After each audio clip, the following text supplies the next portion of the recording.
We continue with our interviews with candidates for this year's Board of Trustees election. 3 seats are up for the election this year for the alumni, and we're joined by Greg Slachta, a member of the class of 66. And Greg, we thank you for taking a little time and joining us. We appreciate it. Good morning, Jeff. Well, I'm pleased to be here. Greg, let's talk a little bit about why are you running for the Board of Trustees? Perfectly good question. Everybody should have a reason. Let me give you a little bit about my background. Even though I live in South Carolina, I have a home up here in State College, and my family is from Western Pennsylvania, from Johnstown, my dad and mother, and Dad was class of 42. So I've grown up on Penn State football, and finally ended up here. And it has been a difficult time, to say the least, for all Penn Staters over the last couple of years. And I've complained, and I've written letters, and I've done all those things and attended rallies. And I said to myself, what can I do to change things? And I said, well, let me bring my background of negotiation to the board, if I could. And so I said, if not me, who? And if not now, when? And so based on that, I talked to my wife, and I said, what do you think? And she said, go for it.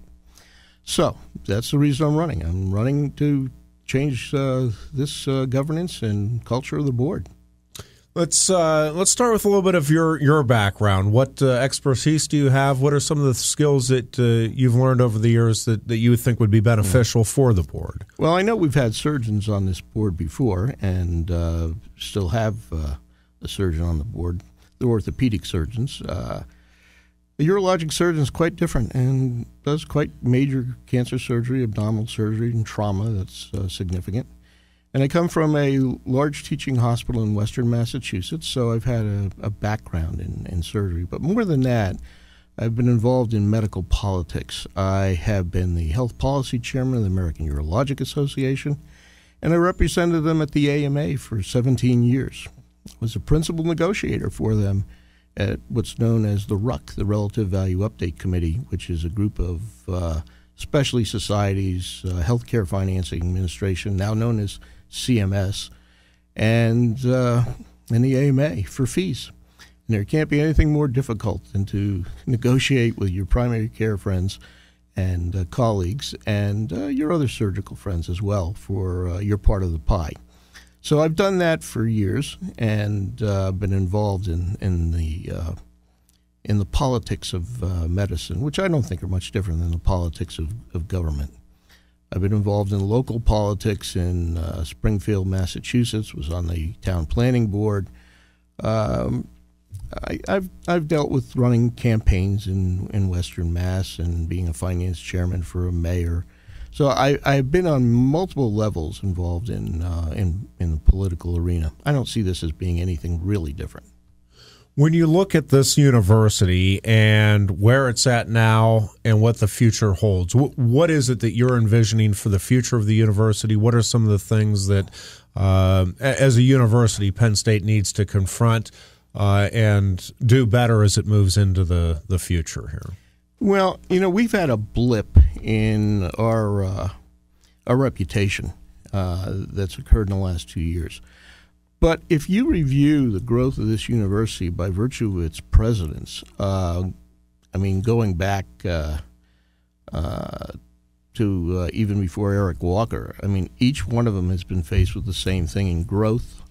You bring Bryce Jordan in and a musicologist and or a botanist, I can't remember which, who brought tremendous growth to the university. And we've developed the World Campus, and Graham Spaniard's done his efforts in growing it, and the Commonwealth started years ago as well. It's very difficult to predict or project us getting bigger, but I think that we've been doing all the right things as far as the university is concerned. I have no quarrels with what the board's done or approved and what our presidents have done over the last 30 years. I think they've done a great job. So I don't envision any major changes for us on that front. Now, on our projections and how we project to the rest of the country, That's going to be more difficult, and that's where I'm not sure where they're going to be able to go, and I'm certainly willing to do my part to change it. I've had the opportunity to, be at other parts of the country. As you've seen, I'm from South Carolina, and have been for the last 15 years. But the negative reaction to Penn State has just been terrible. And my wife's now working in Honolulu, and I spend some time out there as well. And the radio shows are just creamed us, and Joe in particular. So to change our reputation, I mean, Norm Chow won't even play us, and he made that very public out there. So that part of our culture needs to be re-indoctrinated back to the American people, and I don't think we've done a good job with that yet. What changes would you like to see? What changes would you advocate on the board itself? What is it that you would like to see done, and what are some of the things that if you were elected you would push to have done with the board itself? Well, I would like to see more integration of the alumni representatives on the board into that executive committee. I would like to see faculty representatives not only on the board but in the executive committee. And I would like to see outside people that are not directly related to the university injected in the board. Now, saying all that, I'd also like to shrink the board. And I no longer want to see this as a reward for philanthropy. I don't want to see this anymore as a political plum for somebody associated with the governor. I would keep the 3 Commonwealth seats there, the Secretary of Education, the Secretary of Conservation, and I think of mineral sciences, boards or financial people.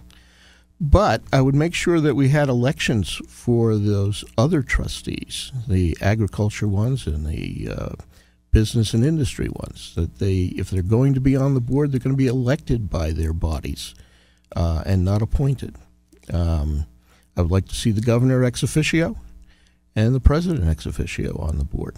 So I think that would probably be the basis of the kind of changes I would want to see. Not too dissimilar to the Wagner report with regards to size, perhaps a little different as far as makeup's concerned. I'd also want term limits. I think that, as I said, a reward for your name, family contributions, philanthropy, I think that has to go. I think philanthropy for its own right is its own reward. How confident are you that as a new board member with maybe the 3 that were elected last year that you can affect some real change on the board itself? How difficult of a battle do you see that being, and what's the approach, I guess, you would take toward trying to facilitate some of the changes you're talking about? I see the battle as being an ongoing one.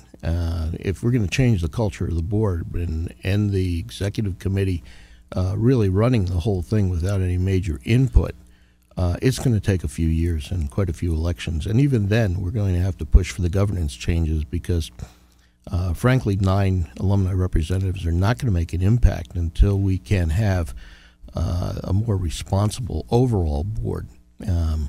That's why I say shrinkage of the size of the board may be necessary. It's sort of been a cabal for quite a few years. And how would I change that? Well, I think if I can change some of the governance rules, some of the transparency, public reporting of your voting, I think that'll go a long way. And I think the bringing the Sunshine Act to the university needs to come. I don't think we could hide anymore on silent votes and keeping people who have some common sense to prevent some of these disasters.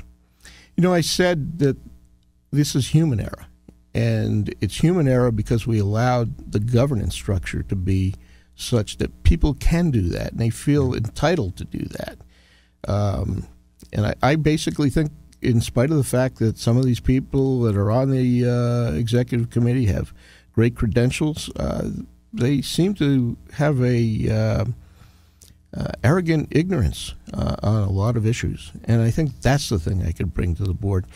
Making decisions is something that lawyers, business people take time to make them. They don't necessarily make them right or wrong, but they take time to make them. The surgeon pretty much is sure what he has to do to get out of a dangerous situation. And so I think that brings a perspective of the board that may be a little bit different, and I'm not afraid to voice my opinion. Greg, certainly the selection of the next president, you talked about the importance of the presidents and their growth, is going to be a big part of what happens with this university moving forward. What would you like to see with the new president in terms of background or credentials or anything that he would bring to the table, he or she?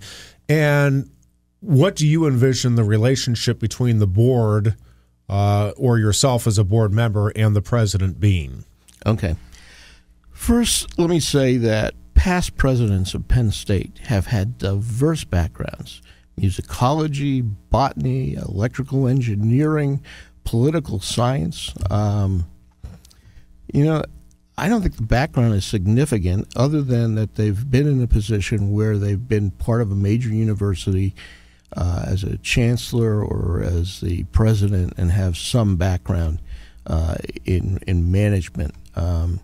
So I think a lot of the backgrounds that people have, they grow into the position for the most part. And I think, by the way, that the process that was set up to choose the president is an excellent one, bringing the faculty into it and having the open forums. The only issue will be, does it fall on that small committee of the board to make the final decision, and will they listen to those recommendations? And I hope they will.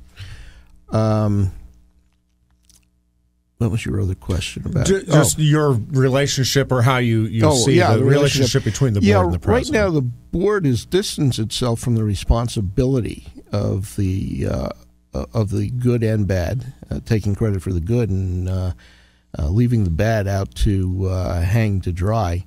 I think it's the board's responsibility. It is in any company.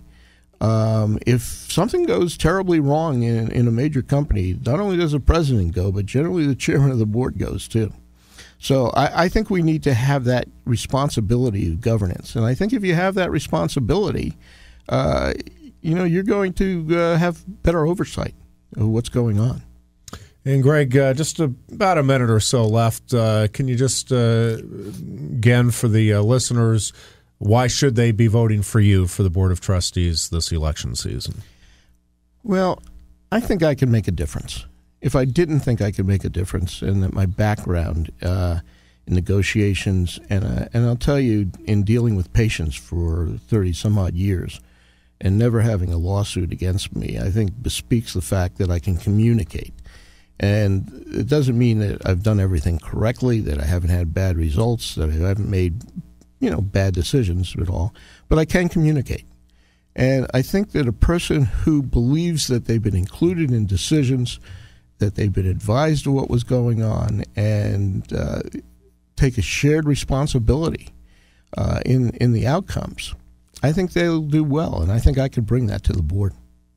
Again, Greg Slachta, class of 66, and one of the gentlemen running for the Board of Trustees for one of the 3 open alumni seats in this election season. And Greg, we again thank you very much for taking the time. We appreciate it. Thank you, Jeff. I appreciate it as well.